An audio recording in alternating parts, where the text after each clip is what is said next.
কখনো গণরুমে থাকতে বাধ্য হয়েছি। এর মধ্যে আমার একটা সময় মনে হলো যে পড়াশোনা আর হচ্ছে না, ক্যান্টিনের যে খাবার ওই খাবার খেতে পারি না এবং ঘুমাতে পারি না। আমি শুকিয়ে কাঠ হয়ে গিয়েছিলাম, 44 কেজি। বিশ্ববিদ্যালয়ে যখন আমি ভর্তি হই আমার সেই সময় ওয়েট 44 কেজি। নানানভাবে বকাবাজি এই আচরণগুলো করতেন। আমার কাছে একটা সময় মনে হলো যে এইভাবে আসলে থাকা যায় না। আমি আশপাশে মেস খোঁজার চেষ্টা করলাম, কোথাও পেলাম না। আমি আসলে ওই সময় ঢাকা শহরে কোথাও চিনি না। কাউকে যে বলবো যে ছাত্রলীগ এইভাবে নির্যাতন করছে, এই কারণে আসলে হলে আমি থাকতে পারছি না, এটি বলার মতন সাহস আমার ছিল না। কারণ আমি যদি বলি, কেউ যদি ছাত্রলীগের কাছে বলে দেয় তাহলে তো আমাকে মেরে ফেলবে।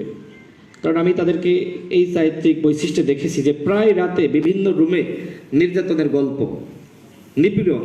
আমার বন্ধুদেরকেও দেখেছি। কি অভিযোগ? শিবির করে।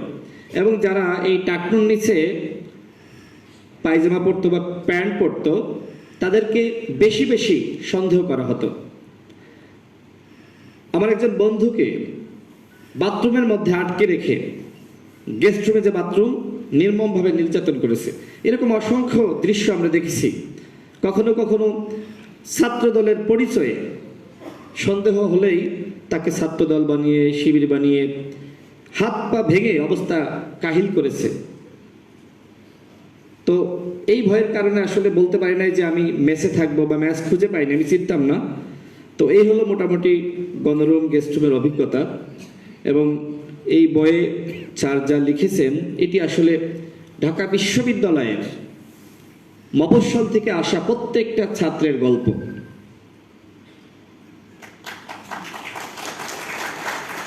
দুঃখের সাথে বলতে হয়, আমি আমার জীবনে ঢাকা বিশ্ববিদ্যালয়ে সকল ছাত্রের পাশে যে মানুষটি দাঁড়ান, একজন শিক্ষককে পেয়েছি। এইখানে যারা ঢাকা বিশ্ববিদ্যালয়ের শিক্ষার্থীরা আছেন তারা আমার সাথে অবশ্যই একমত হবেন। সেই মানুষটি এখানে বসে আছেন, তিনি হলেন আসিফ নজরুল। দ্বিতীয় কোনো শিক্ষক আপনি দেখাতে পারবেন না।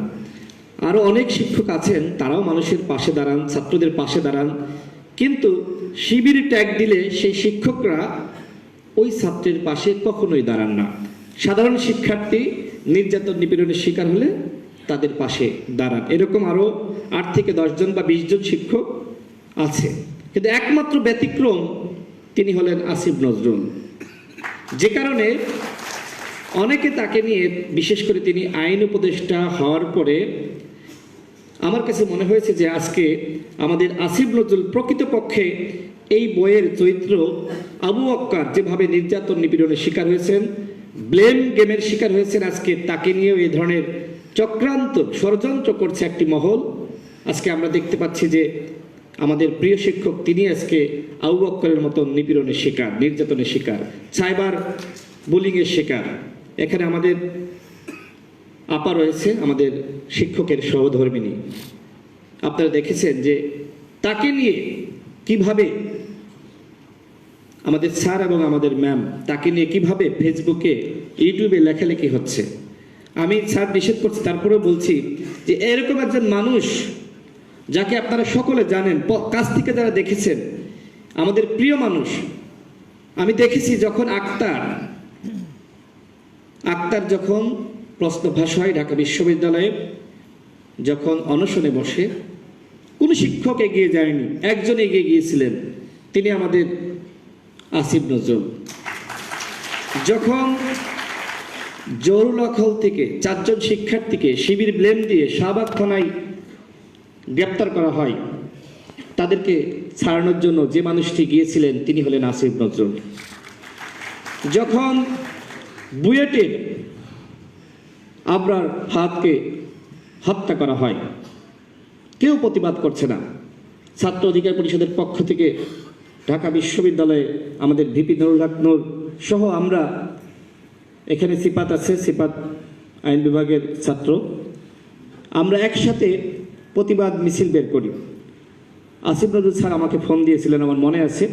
তিনি বললেন যে রাশেদ, আমি মিছিলে আসতে চাই। আপনারা দেখে থাকবেন যে সেই আবরার ফাহাদ হত্যাকাণ্ডের প্রতিবাদে আমাদের সাথে মিছিল করেছিলেন যে মানুষটি, তিনি হলেন আসিফ নজরুল।